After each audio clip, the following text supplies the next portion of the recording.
Frankly, my dear, I don't give a damn. I'm gonna make him an offer he can't refuse. As far back as I can remember, I always wanted to be a gangster. Don't you understand, George? It's because you were not born. Film church. Well, a boy's best friend is his mother. It's not about what I want anymore, Mitzi. It's about making the best of what I have.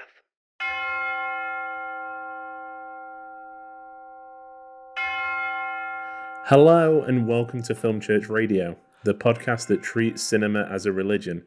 It's Sunday, I'm Lewis. And I'm Brandon. And we are here to talk about movies. Each week, Brandon and I alternate picking a film for us both to watch and discuss. This week, I had the pleasure of picking the film, and I chose Pearl, from this year, 2022, starring Mia Goth and directed by Ty West. Brandon and I had both watched X, the predecessor to Pearl, which also came out this year, and had varying reactions to it, I think it's fair to say. Every time I talk about it, Brandon, I make it sound like you absolutely hated X, but I'm just building it up for the tension, and that's the only reason you didn't hate it. But we weren't as hot on it as I was. But I wanted to see with the follow up, Pearl, coming so quickly, if we both had the same reaction, how we both felt about it going into it. I thought it'd be an interesting film for us both to watch and discuss. We will get into Pearl in full detail in just a few minutes. If you haven't seen Pearl, now is a good time to pause the show, go and rent it, go and buy it, watch the film, and then come back and hear us talk about everything that happens in it. And as always, if you want to hear what we'll be watching and discussing next week, stay tuned to the end of the show. Brandon is going to pick a film for us to watch, and I'm excited to find out what it's going to be. But before we jump into any kind of film discussion, we'd like to say thank you to everyone who has been listening to the podcast and sending their love for the show. If you're new to the show and enjoying it, be sure to subscribe and hit that bell to be notified when a new episode is available. This is a film church, so we post episodes on Sundays. And if you really, really enjoy the show, please share it with your friends. You can find us on social media platforms at Film Church Radio, where you can leave us a comment or send a message about the show. We also post extra content on YouTube and our other social media platforms. YouTube as well. We also, the first episode of each month, we have a special guest on that we like to record the video for, and we put that up on our YouTube as well, so you can go and watch us talk about the movie. You can watch us in real time, real life. Real lifetime. Real lifetime. We'd also love for you to rate and review the show on whatever podcast service you're streaming from. It just really helps other people find it, come into the Film Church, join what we're doing here, and get to talk about movies all the time, which is what everyone wants to do.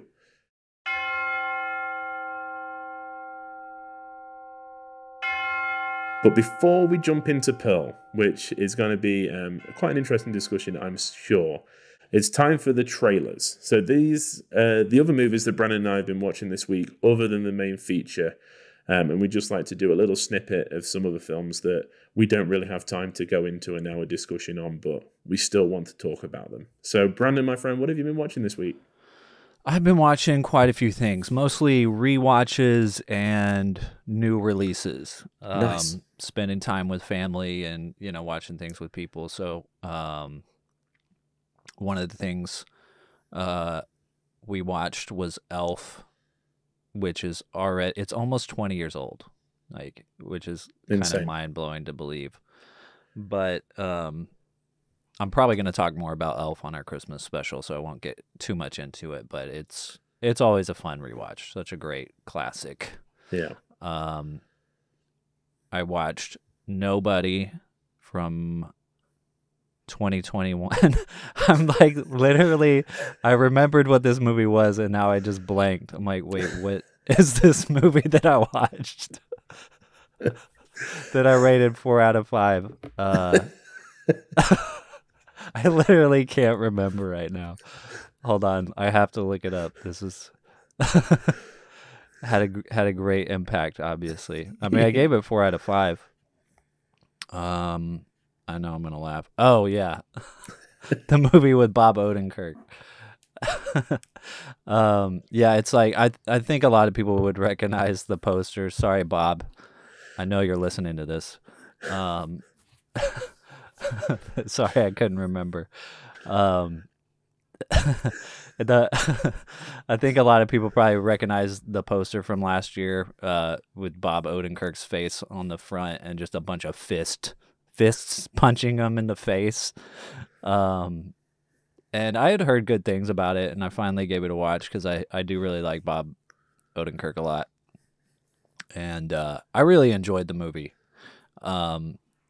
He's not super believable as an action hero, but I think his charm and performance like comes through anyway, if that makes sense. It does. And it's based on like an actual event kind of that happened to him where his family had a home invasion and they got robbed while they were there.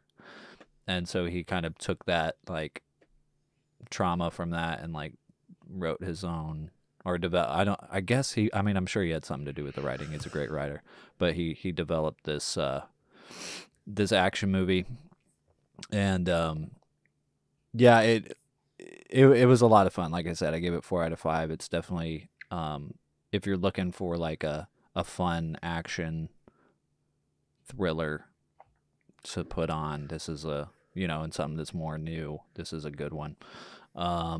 Went and saw Black Panther: Wakanda Forever in theaters, and it was good. It was fine. I think I'm getting burnt out on the MCU.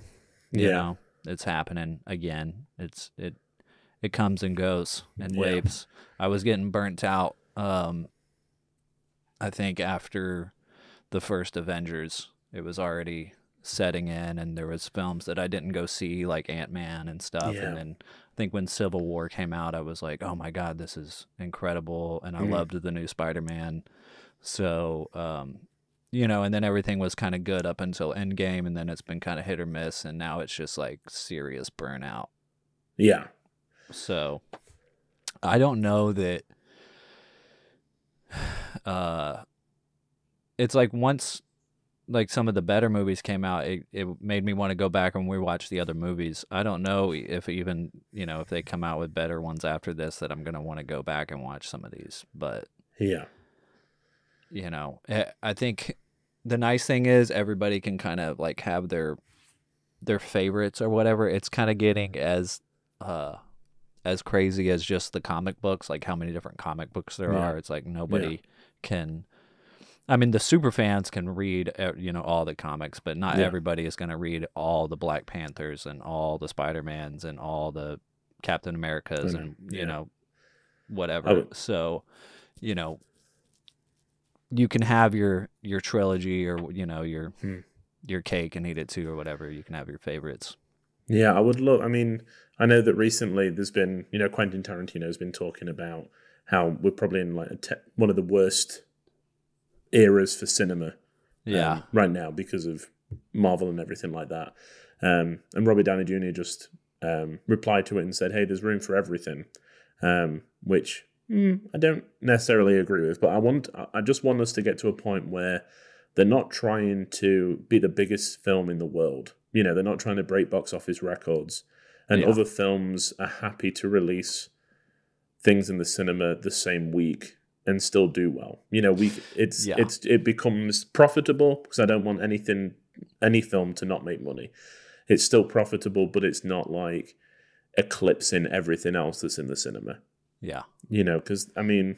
Yeah, that's the problem, I think, is that, it's not necessarily the Marvel movies that are making it the worst era. Yeah.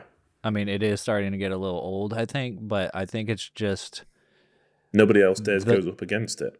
Well, yeah, that and just the struggle of the theatrical industry as a whole right now is, it's been rocky.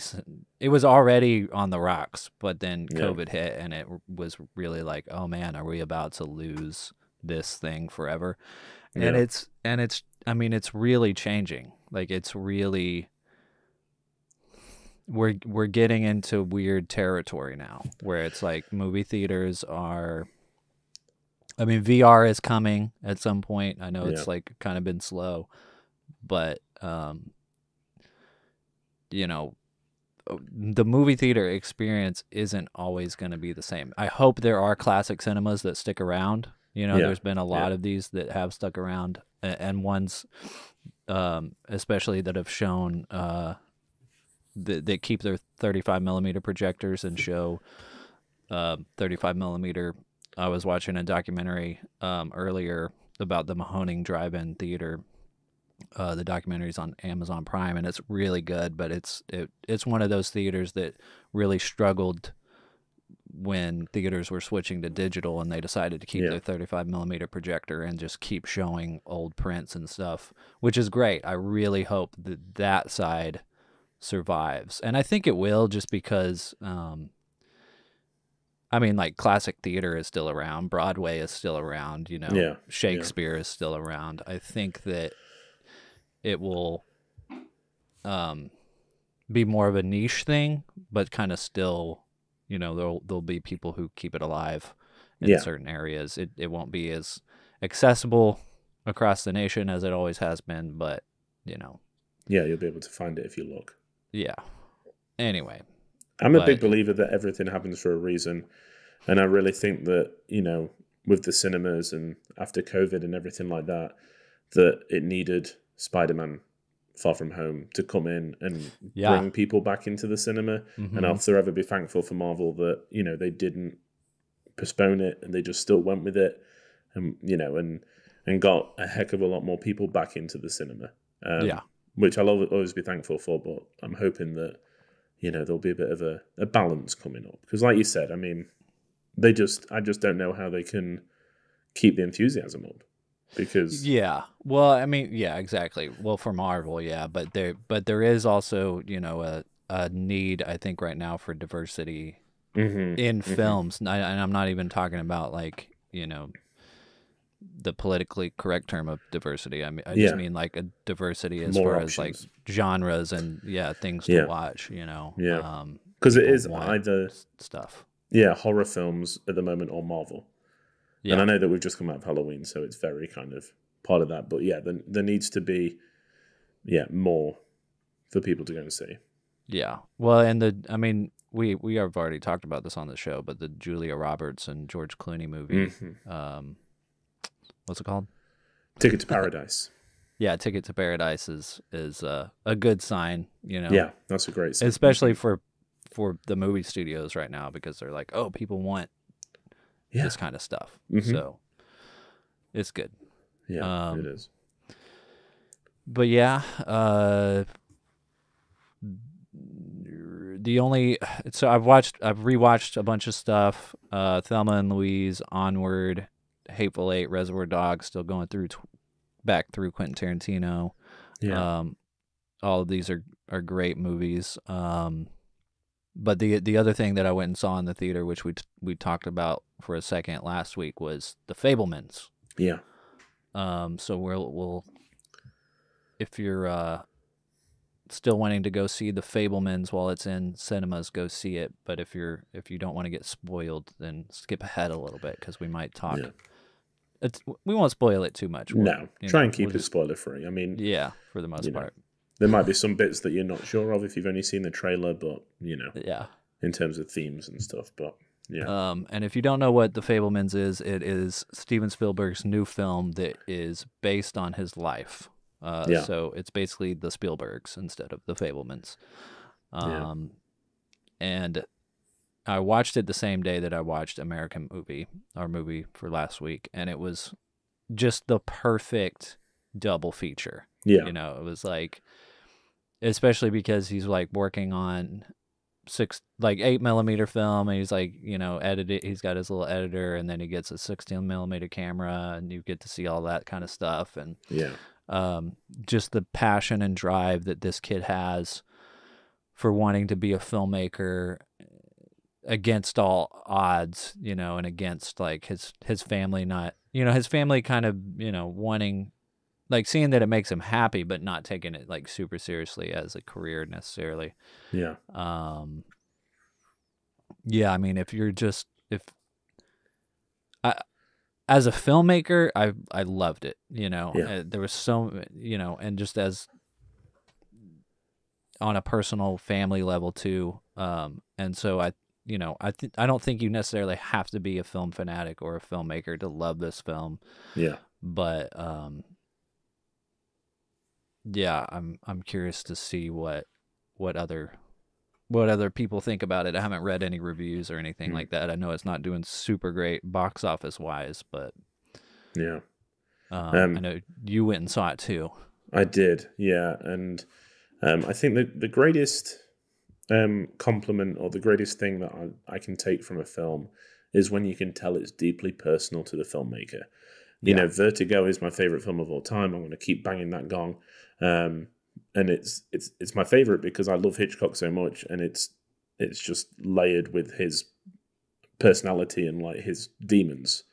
It's a personal film that's kind of not outwardly personal, and this I feel is like it's obviously based on Spielberg's life, and I know that I've seen a few interviews where he said he's been trying to make this story since E.T., but he keeps getting distracted by the dinosaurs and the aliens.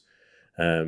And just from the first minute, I was like, I love this. I can just tell I'm going to love this film. Yeah. And it's just full of touches that only someone that's lived that moment would pick up on. There's like little like vignettes and like little details that are just so personal. You can tell that it just makes it just elevates it to the next level. Yeah. And plus it's great seeing a filmmaker tell you how he got started and kind of how how his passions burned. I guess it's a film that I think the more I watch it, the higher it's going to go on my ranking of Spielberg, if not maybe his best. It's that good. It is. It really is. And I know that sounds like, you've only seen it once, you haven't let it sit with you, you've seen Jurassic Park a million times, and it's like, yeah, but there's something about it. Yeah. There's just, something that just is intoxicating in that film. Mm-hmm. Yeah. I rated it 2 out of 5. And I think, no, I didn't. I was like, what? It was a no-brainer 5 out of 5, straight out of the cinema for me. Yeah, same, dude. Yeah. Yeah. It was amazing. Mm-hmm. Well, what else have you been watching? Yeah, there's been a few things. So we rewatched Hell or High Water from 2016, a film that my wife and I both really enjoy and kind of come back to periodically. Just a really great, tight, heist thriller. Jeff Bridges is just brilliant in it. Makes me appreciate him a lot, when I see him in these kind of roles. And the writer of it, we've just started watching Yellowstone on TV. Oh, okay. Yeah. And it's his kind of breakthrough. I guess he'd written Sicario, and he's also, since Hell or High Water he's written a few more. He wrote Wind River, which is a really good film. He did, yeah. So yeah, we just wanted to kind of, it's an hour and a half. It's just a perfect, midweek evening film. So we went back and watched that, and then I've been watching. So I watched The Postman Always Rings Twice from 1946. Had to get one last noir in before, Noirvember was well and truly over. And this is a film that the first time I watched it, I didn't like it very much. Uh-huh. But over the years, I've come back to it like more and more. It's always been something that I've wanted to revisit, and it's like close to a 5 out of 5 now. Yeah. And it's, typical noir fare. A guy shows up at like a rest stop, falls in love with the guy's wife, and then they plot to kill him. But what's interesting is it also goes past, spoiler alert, the murder, and it goes into kind of like the court system as well, which normally I don't feel like we see. So it's kind of bookended, So the last hour is kind of like the court scene and like what happens after, which I always find really interesting. I don't think it worked the first time, but now I go back and I'm like, this is what I want to see. I want to see what happens after, the normal credits would have rolled. Yeah. And it's a good watch. I enjoy it a lot. What else did we watch? And then Chelsea chose for us to watch Serendipity, which is a rom-com from 2001 with John Cusack and Kate Beckinsale. And I do like John Cusack a lot. I think he's a good actor. Enjoyed him around this time. High Fidelity I love as well. And we sat down and watched it and, went all the way through. And I was like, yeah, that was good. Only to find out that I watched it just 3 years earlier, and I had no recollection of it whatsoever. Like, not one bit of it rang a bell. Wow. Which never happens. Yeah. So I can't wait for in 3 years when we're talking about what we've been watching. I'm like, hey, I watched Serendipity. I thought it was the first time ever, but it wasn't. I watched it twice. Yeah, bizarre. I mean, it never happens, but it's it's a early 2000s rom-com. It's fine. And then I kind of watched the anti-Serendipity. So Sight and Sound recently announced their top films of the, every decade they do a top 100 films list where they ask critics and filmmakers to list their, top 10 films, which we'll talk about in a little bit because I managed to pull Ty West's as well. So we can talk about his. And I've been kind of working, just having a look at some of my blanks, and I'm going to start ticking them off as I go. And the first one that I ticked off is In the Mood for Love from 2000, directed by Wong Kar-wai. I think I'm probably saying that terribly. But wherein Serendipity is all about, if it's meant to happen, it's going to happen. In the Mood for Love is all about, you need to take these chances at the certain time. You can't wait your around. Moment. Yeah, exactly. And it's a very beautifully shot film where the two characters that just seem to be the only people in the world. Yeah. Everybody else is kind of secondary, and it's filled of moments. It's not kind of full scripted scenes. It's just moments where they're passing the stairway and stuff like that. And it's just, at first it was I don't know really what's happening, but then as soon as you kind of melt into it, it's absolutely mesmerizing. It's really good. So sweet. Definitely going to be watching that again at some point. Yeah, I was surprised by the list. There's a ton of stuff on it I need to watch. And I just pulled up Ty West's list. Cool. Yeah. Which is a lot of classics. Yeah. I'm sure, we'll get onto it in a little bit, but I've heard a lot of criticism that it's boring and there's nothing in there. A lot of people on Twitter are like, yeah, this is just vanilla. And it's shut up. The Sight and Sound list? Well, Ty West's. Ty West list. Yeah. They're it's just vanilla Hollywood. And then someone was like, yeah, but if you watched all of these films in a week, you'd have the best week ever. Yeah.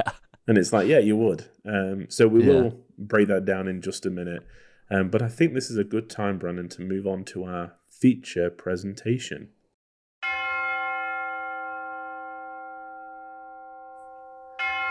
Pearl from 2022.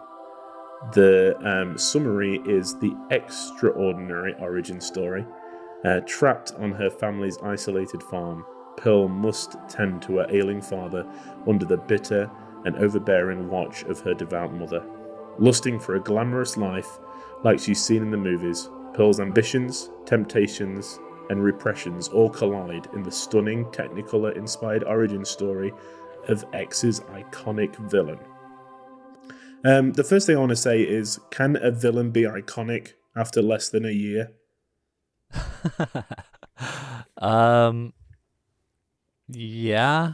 I mean, kind of. Yeah. I mean, there's something that can happen sometimes that is just like a zeitgeist of a villain.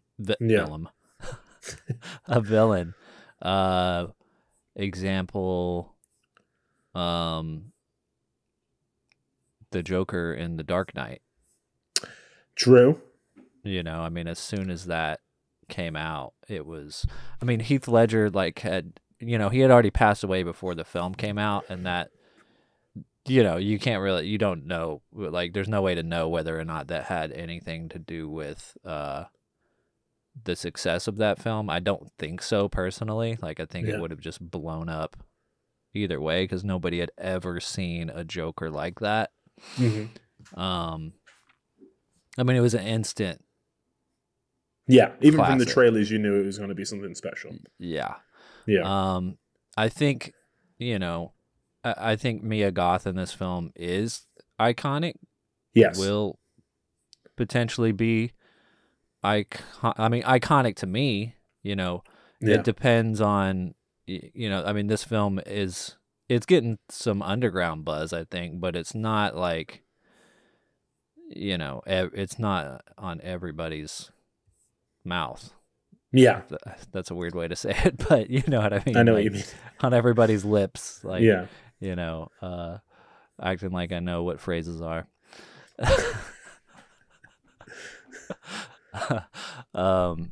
Yeah, I mean, it could become more and more of a cult classic, and then something that people reference when they talk about iconic villains. But it's definitely not there yet, No, definitely not. And I think that in X, Pearl is fine as a villain, but I think this is where she steps forward into that iconic zeitgeist. I think that there's loads of shots in here that are just like, we're going to be seeing this for a long time, like the best movie villains or whatever, the best slasher killers or whatever. Yeah. I think there's a lot that we see throughout this, and I know that I keep talking about it, but I do want to kind of kick this off first. So this is a follow up to X, which came out the same year, which I liked a lot. You were kind of like, like on the fence with it. Mm-hmm. After watching Pearl, did you enjoy this experience more? I did enjoy this experience more, yes. Yeah. I do wish that I had watched Pearl with some people. I watched X with some people. I didn't see it in theaters. I saw it after it had already left. And I guess Pearl was in theaters too. It did really well. Mm-hmm. Oh, it did do really well? Mm-hmm. Yeah. Yeah, it's like I that would have been the way to experience it, because I feel like I needed an audience to go on this ride with me. Yeah. Rather than go on it myself. I think it would have been much more enjoyable and easier to understand. I don't know. It's hard for me to kind of dissect it, because it with horror films, they go into such a disturbing area, and bring up all these disturbing like feelings that we have as humans, and it's easy to kind of reject those and I don't know, just get uncomfortable and like want to turn the movie off or whatever. Yeah. So I think it helps to watch it with an audience, because then it turns into something else. It dips into that disturbing area, but then you like come out the other side of it in some kind of weird, cathartic, sometimes funny. It's hard. It can go in different directions. So, I think I was mostly just disturbed the whole time watching this movie, and wasn't able to like break through and figure out a way to enjoy that disturbing feeling, I guess, if that makes any sense. Yeah. But I did like it more than I did X, and I probably will go back and watch X again. Yeah. I'm gonna go back and watch both of these again, and there's another like sequel coming out. I think maybe next year, depending on when they get it filmed, called Maxine. Mm-hmm.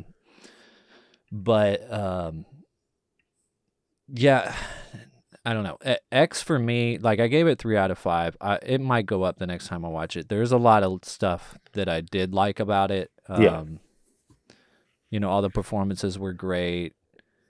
And the plot and everything was great too. Like the only thing that really took me out of it was just, I think as a writer, I'm like, I kind of break things down as I go, and sometimes get too ahead of the story, and then, if what I think is going to happen happens. Yeah.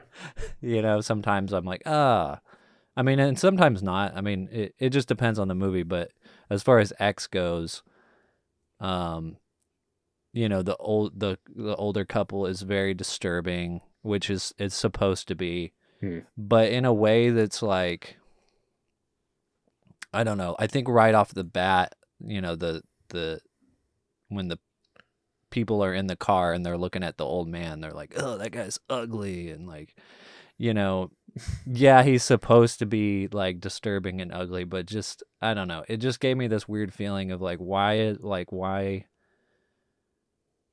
are we treating old people like this? I don't know. Yeah. I get, and I'm just like picking it apart. I think maybe there's like a personal thing going on with me where I'm like, that I don't like that type of thing, I guess. But then like they like really lean into it, and then it gets to this moment in the film where, well, before it happens, I'm like, are they literally gonna make the like crescendo, like the most horrific thing that happens in the movie is this old couple having sex? And that's what happens. And then I was like, come on. Yeah. That's literally the only reason I took it down 2 stars. Other than that, like, the film looks amazing. It's a lot of fun. Yeah. The performances are great. I love the whole 80s look, the 16 millimeter look, all of that stuff. I just like eat it up. And it's even more amazing to go and watch Pearl after this and see the complete aesthetic change from X, because X is such a like a grungy 80s movie, and then this is like bright and vibrant, and the farm looks beautiful, and it's amazing what they were able to do to completely, to just like, they shot both of these movies back to back. Yeah. And then to take the same location and just completely make another movie and make it look and feel so different, I think is incredible. It just goes to show like what talent these filmmakers had, behind the camera to, because I feel like filmmakers can sometimes get really good at making one thing, but to be able to make 2 things so different and feel so different, I think is great. Yeah, and I think Ty West said that they finished filming X on a Friday afternoon, and then Monday morning they were like prepping for Pearl. Yeah. So it was a very instantaneous changeover. But yeah, you're right. The fact that they do feel very different, even though the settings are the same, is incredible. I loved the aesthetic of this film. I loved that early cinema Technicolor, very bright, very vibrant. All the blood is like strawberry syrup splashing across the screen. It's that kind of look. And I heard that they were trying to do it in black and white originally, and A24 wouldn't go for it. They didn't think it was sellable, so they went kind of the other way and went full, vibrant Technicolor instead, which I think works. I think either one, it would work well. Yeah, exactly. Yeah, I think they would have, if they had done. I think it's clear that the filmmakers behind this film, Ty West and his whole team, it's clear that whatever aesthetic they had gone with, they would have excelled at it, I think, and they took what they, the cards they were given, and that's exactly what they did. Yeah. There was, I guess the color reminded me of The Wizard of Oz when Alice arrives in Oz, but also there's like a shot of Mia. Is it Mia or Maya? Mia. I'd say Mia, but that's just a Mia. It's a Mia. I think so there's a shot where she's riding down the road on her bike, Yeah. And you see the scarecrow in the background, and it's literally just brings to mind the Wicked Witch in the beginning of the films. You know, she like rides the bike around. Yeah. Which let's be serious. I think that any kind of young cinephile that watched Wizard of Oz, that was their first, you know, this is terrifying moment. Because it was definitely mine. It's something that stuck with me a long time, especially when the tornado and she's on the bike outside in the tornado. It's very, very Stuff disturbing. Of nightmares. Yeah, exactly. Yeah. But, you know, and I think that I definitely felt that as well. I saw that, you know, her riding her bike in the way that she was so like upright about it as well. And it kind of did hark back to that. And apparently he got her to watch Wizard of Oz before they started filming. Yeah. So it is definitely kind of ingrained there. The Scarecrow gets a bit of a different role in this film. Yeah. Than he does in Wizard of Oz. Yeah. One of the romantic interests. He is, yeah, for a prolonged scene. Yeah. Yeah, I think that point, I mean, I expected this film to be disturbing. I mean, for one thing, you know, X is disturbing. Yeah. And but also Martin Scorsese was quoted saying that he found Pearl, deeply disturbing, and he had trouble falling asleep afterwards. So, you know, I don't know if that's high praise or not. I mean, it seems like it would be for a horror movie. Yeah. But yeah, so I expected things to be deeply disturbing, but yeah, that scene with the scarecrow, yeah, was something else. It was very disturbing. Yeah. And clever. Yeah, and I think that, you know, it I mean, there's so much already. There was so much in here that I was like, please don't go down that route. You know, we start off in one of the early scenes. Is she bathing in front of her dad? Yeah. And then, you know, she goes to see the projectionist. I'm just like, oh my God. You know, there's just going to be something that's going to be absolutely vile. And I was really happy in a way that it was the Scarecrow. Because I feel like there was a lot that was kind of like there that could have been taken advantage of. Yeah. And they moved it across, you know. And then there was also that I laughed out loud when she was like, I'm married. Yeah. Which kind of cut the tension a little bit and just, you know, I don't know. I not to say that I enjoyed it, but it wasn't as off-putting as it could have been, you know. Yeah. I think it could have been a lot worse. Well, I kept expecting the Scarecrow to like come alive. His face is very realistic. Yeah, because like it kept cutting, you know, to her and then to his face and then to her face. And so when it kept cutting back to his face, I kept looking to be like, okay, did anything change? Did they actually put a body in this now, and like someone's gonna be like alive inside of it? But it didn't go there, which it's kind of brilliant in a way, because I think it just goes to show how much your imagination can scare you more than what's going on. All they had to do was have the Scarecrow there. Yeah.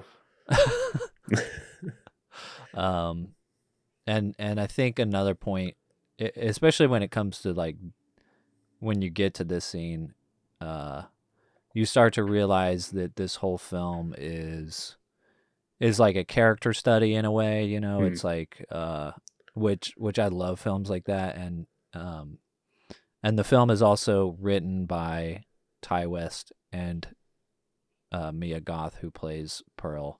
Yeah. Which I think is the best way to do something like this. It's like you get the actor involved. Because it can go in all kinds of interesting ways that way, I guess. Yeah, I can't help but think that it potentially started from, because I know that like a technique for actors is to write the backstory, right, for their character. That maybe this was something that she wrote for Pearl's backstory, and then they liked it so much they kind of developed it a little bit, because it was very much like all these things culminating at once. You know, it was kind of trying to cram everything in that could make her the way that she is into an hour and 40 minutes. Yeah. But Well, they wrote it before they even filmed X, right? And then they were, just out of a hope that the A24 would go for it, possibly. Yeah, because I mean, it all stems really from COVID, right? Because they went to, I think it's New Zealand to film X, and they had to quarantine for, was it 2 weeks? Like before they could even, once they landed, they had to quarantine in a hotel. Yeah, and when they got there, I think that Ty West especially was like, while we're here and we've got the crew, we might as well just, film and film Pearl, while everyone's here. And I think that it kind of started during that 2 week quarantine before X, where they were like, knocking ideas around and kind of putting pen to paper a little bit. But yeah, I mean, they just stuck around with mostly the same crew and filmed Pearl straight after. That's and like the Roger Corman method. Yeah. I mean, if it's there, and I think Ty West has been very vocal about the fact that he's like, this is a once in a lifetime. We knew that, circumstances had come together so that we would be in this place, and we're like, yeah, let's do it. Yeah. So they just stayed on and did it. And which is great. I mean, when you think about it, it's like, each film is like, what, an hour and 45 minutes? I mean, that's like, you could have made this into one movie possibly, or like, I mean, it's like that's one Scorsese movie or one Tarantino movie or whatever, like a 3.5 hour movie or whatever. But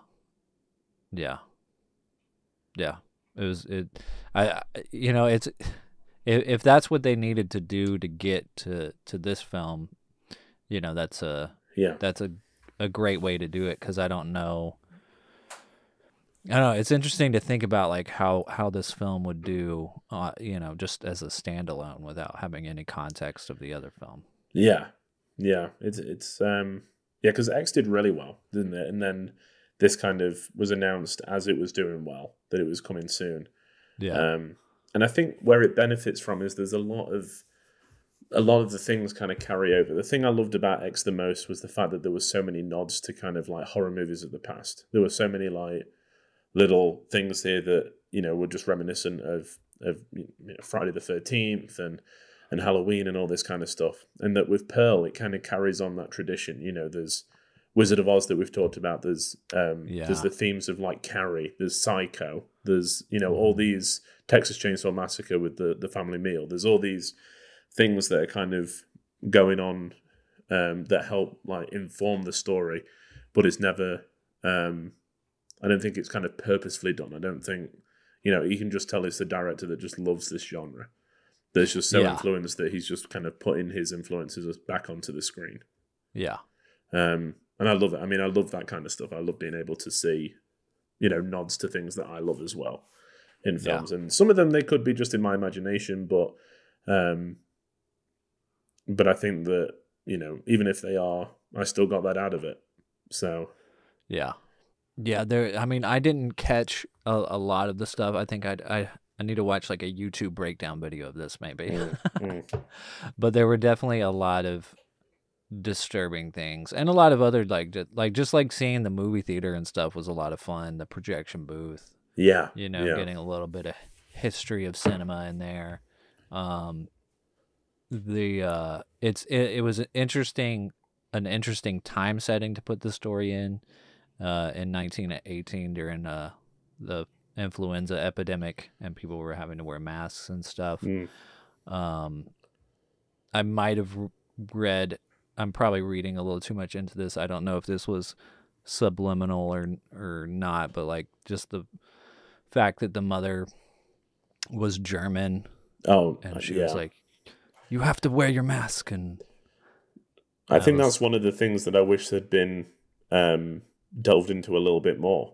Yeah. Because she talks a little bit about, I can't really, the reason this farm's running is because you're the face of it, because nobody would really trust a German, especially at the moment with the First World War kind of raging in Europe. But yeah, that was a very interesting theme that I don't think was explored enough for that character. It was just like, we're German. And that was the kind of explanation for it, where it's like, okay, well, let's talk about how, you know, the town that you're in have villainized others, and like, you know, we can touch on those kind of themes. Yeah. But you know, it's not interested in that. It's just, you know, a bit more of a quickie explanation of why Pearl is the way that she is. Yeah. Unfortunately. Yeah. Is the mother's name Ruth? Is that the character played by Tandy Wright? Yeah. I was surprised to read in the trivia that she wasn't actually German. I know. Yeah, the accent is very, very convincing. But no, she's not. I think she worked on X as she was the intimacy coordinator on X, which I think would be even. I mean, imagine being like if she actually was German and this character, and you're on X and you're having to like act in these like sex scenes, and then you have this like hardcore German woman, trying to keep you in line. But no, she learned German for the role in a hurry and became so convincing in her accent that she fooled 2 German members of the crew. Wow. So that just goes to show how good she was. Yeah. Really great. I mean, that house is a house of horrors. I would not like to be in Pearl's position there, you know.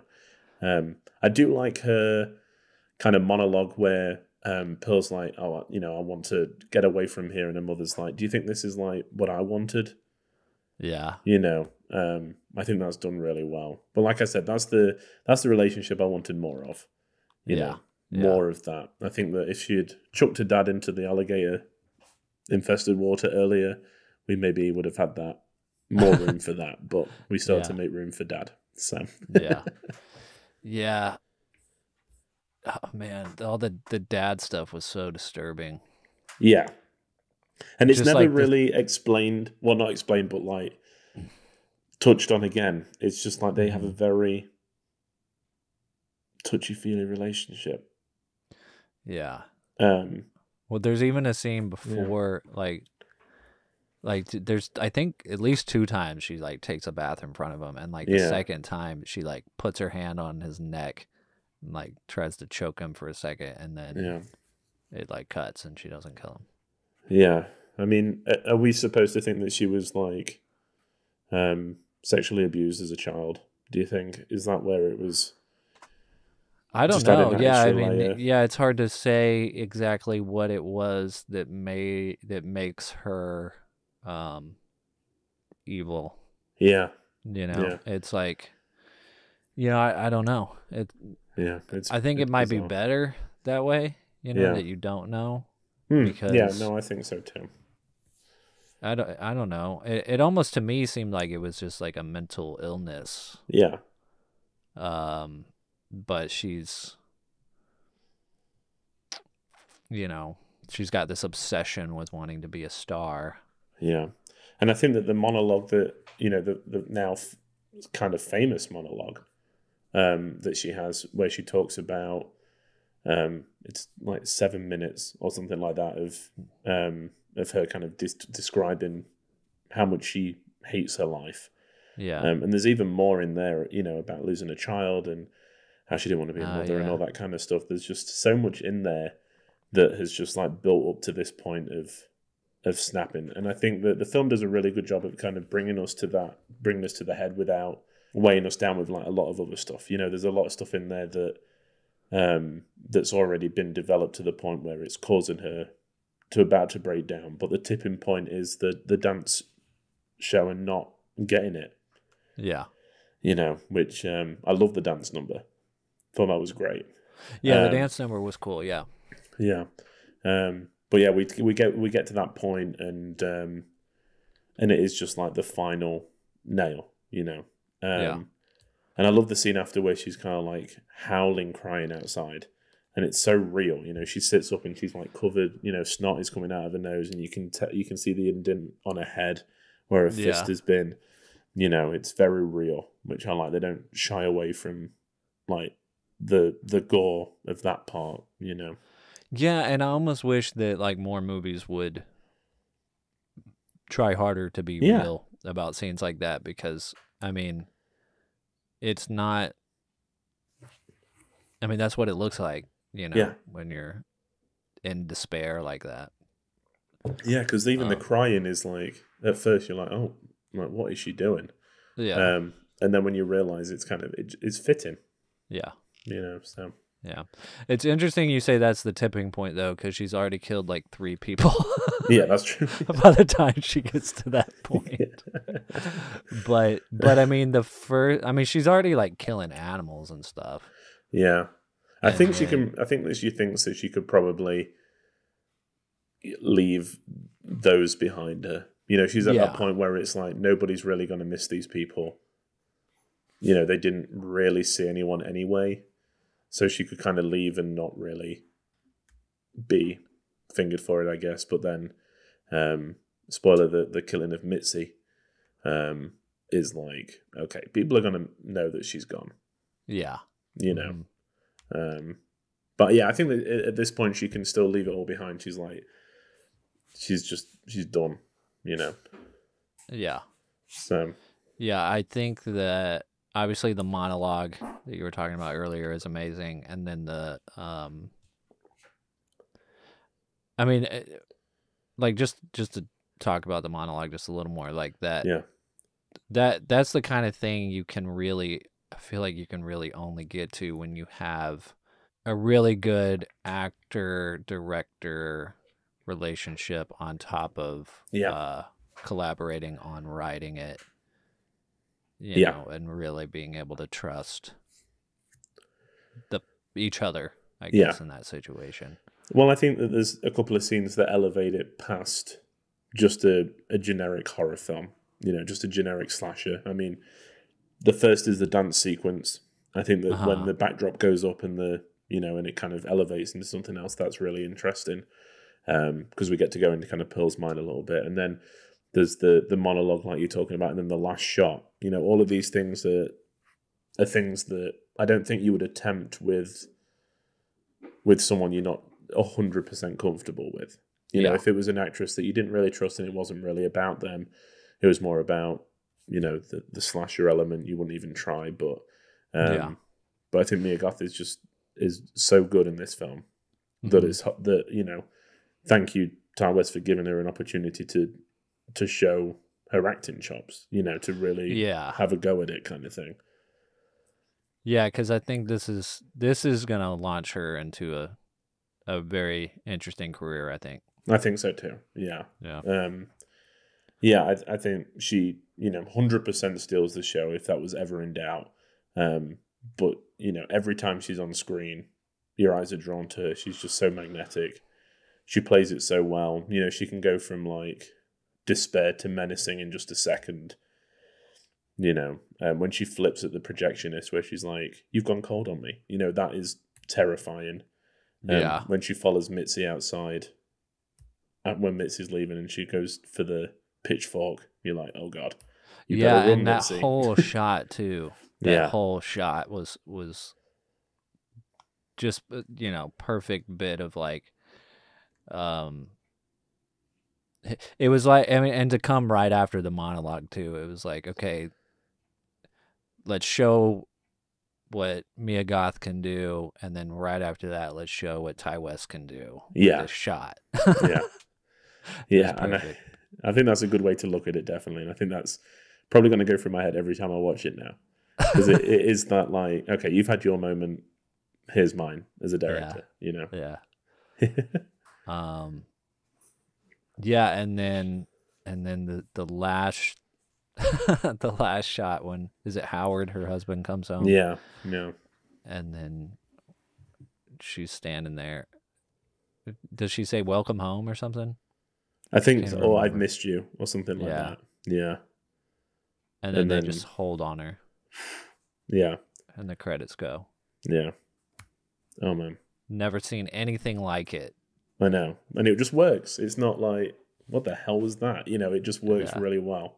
Yeah. And you just leave the credits on because you're like, how long can she keep doing it? I know. And the tears are rolling down her face, and she's like, Her teeth are gritting, and yeah, it's great. Yeah, amazing. Yeah, I think that the last half saves it. I was a bit worried when it started that it would just be a bit generic. Yeah. But then as soon as we get to like the dance recital and the murders, it kind of takes it up another level, you know. Yeah, definitely. And I could just watch Mia Goth in this role all day. Yeah. It's a shame that things like this aren't considered for Academy Awards. I would love to see, you know, some kind of, even if it's just talk, because I think that it's a really good performance and unlike anything that you'd see in anything else. But but like you said, I think that it will start a different level of her career. Yeah. Which is good. I want to see more of her. Wouldn't it be crazy if she did get nominated though? Yeah, it would be insane. I mean, A24 is not immune to Academy Awards. No. But I mean, they just keep killing it. Yeah. I know. Keep putting the money in the right place, you know. Yeah. So it's crazy. Like, I mean, they had. You think Everything Everywhere All at Once? It's got to. I really hope it does, because it's one of the, if not the best film of the year. Incredibly inventive and weird, and you know, different, and great performances. I think it should, but I think it might have come out too early. I don't think the Academy will remember it. Unfortunately. Just looking through the trivia to see if we talked about all this stuff. Yeah, I think that as a film, it's a little bit more surface level than maybe other horror films of this genre, you know, but I don't think it needs to be anything else. You know, it doesn't need to be this big, trying to make a statement film, you know, and they obviously had Mia Goth that they were trying to showcase, and they had this story that they could shoot, and I think it. I mean, personally, I preferred it over X. Yeah. I think this is the one that I'd go back to before going back to X, but yeah, I mean, it's not. The thing that I like about it, as far as being a horror movie, is it's not like the spectacle side of it is not like gore. Although it does have gore in it, and it's not violence, although it does have violence in it. But those are usually the things that horror movies nowadays try to use as spectacle to get people to watch it. It's like, look at all the effed up ways we can kill people and you know, whatever. But the spectacle in this film and the disturbing horror element in this film is Mia Goth. Yeah. Like 100%. She is the spectacle. Like her performance is the horror element, which is great. Although after she does kill Mitzi, I forgot about this. There is this interesting sequence where you see her like chopping the body up and then setting the table, and you have like these mirrored images. They take of the blood flying and the limbs being cut. Yeah, and then they have different shots showing, you know, so you do get that is the moment you do kind of lean more heavily on you know, giving the horror fans that love shots of bodies getting cut up, you know. They still get, you know, get their I don't know, their cake and eat it too, I guess. I've already said that once. I'm so good with these phrases. Just desserts. I'm just thinking of cake, but yeah, just desserts. Anyway, yeah, it's good. It's good. Good. I'm glad you liked it. Yeah, I was. I had a feeling that it would be that it was better than Eggs, but I wonder what Brandon feels. I wonder if this is just too much of backstory, you know, trying to explain why old people are gross. And I'm excited to see what they do with Maxine. I mean, that's going to be... Yeah. I mean, I hope that it's just all about Mia Goth again. I think that's probably where they're going to go. Yeah. I think they know that she is the one. Yeah. So do you want to go ahead and guess what we each rated it on Letterboxd? Yes. Okay. Let's do it. I should have looked at what you rated X so I could cheat a little bit, but I rated it a 4. I'm going to tell you that. All right. Well, if you thought this was better, I'm going to say you rated it a 4.5. Okay. I think that you thought it was better. You gave X 3. I'm going to say you gave it a 4. All right. I also rated it 4. Okay. I think it is better than X, but X is not fresh in my mind.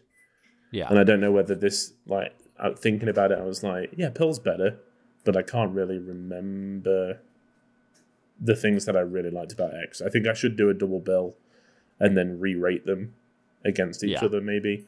Because I don't think it's a 4.5, 5-star film. I still think there's some elements in there that are a bit lazy, maybe, like, you know, to get from point A to B. But it is a very enjoyable film and a film I want to go back and watch again. Yeah. Nice. What did you rate it? I also rated it 4. Awesome. You got it right. Yeah. Bam. Bam. Yeah. Bammy wham. Yeah, it was good. Awesome. Well, I'm glad you liked it more. I'm glad I picked this one and not X months ago when that first came out. Yeah. Perfect. What are we going to be watching next week, Brandon? All right. So this film, I was having such a hard time trying to figure out if I should even pick it because I could not find it anywhere. Okay. But it is actually on... I'm going to whisper this. Okay. It's on YouTube. Okay. The film is called Liquid Sky from 1982. Okay. I don't really know anything about it other than it looks really interesting. Sci-fi thriller. We have a new listener, Elizabeth, who recommended 3 films after listening to a couple of our episodes, recommended 3 films to me, and this was the only one that you hadn't seen out of the 3. So that's what we're watching. Awesome. Yeah, just by a few clips I'm seeing from the trailer, it looks really interesting. Yeah. Fantastic. Yeah, that's going to be good. I like it when it's a film I've never heard of before. So yeah. Excited it's going to be a little experimental in art house. Which I like.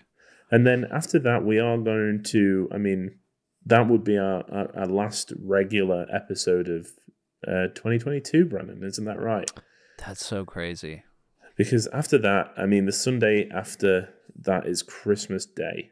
And we thought that, you know, we'd probably mix it up a little bit. So the Christmas Day episode we are going to do just to highlight some of our favorite Christmas films, because how many times, you know, it is a great opportunity that Sunday falls on Christmas so that we can actually talk about some of our favorite holiday films. Yeah. And then the week after is New Year's Day. So we're going to follow on with a tradition that we started at the beginning of the year, where we're going to go back and talk about some of our favorite first-time watches from the last year, and kind of break it down some films that we think everyone should be watching. Yes. So they're going to be our, you know, end-of-year episodes, and then we've got some really great things planned for the new year. So now is a really good time to be telling your friends to come and join the congregation, because it's an exciting time to be part of the Film Church. It is very exciting. Can't wait to tell people what we're doing next year. I know, me too. It's going to be good. I think that brings us to the end of this show, though. We'll leave that as a little trailer for what's to come. You can find this show on Twitter and Instagram at Film Church Radio. And you can follow us individually on Letterboxd. Brandon is at Salmonscope, and I'm at Walker Lewis 3007 to keep up with what we've been watching in real time. We also have all of our back episodes streaming on all good podcast platforms. please do leave us a rating and review, like we said, so we know if you like the show, what films you would want for us to watch in the future, and if you think that Pearl is a good movie or not. We'd love to hear from you all. I think that's it, Brandon. So all that's left to say is, it has to be me. I don't think you meant to say that out loud, Lewis. Well, if it's not me, then I hope it's you, right? It has to be me. Say your film church prayers, everyone. Amen. Amen. Bye. Bye.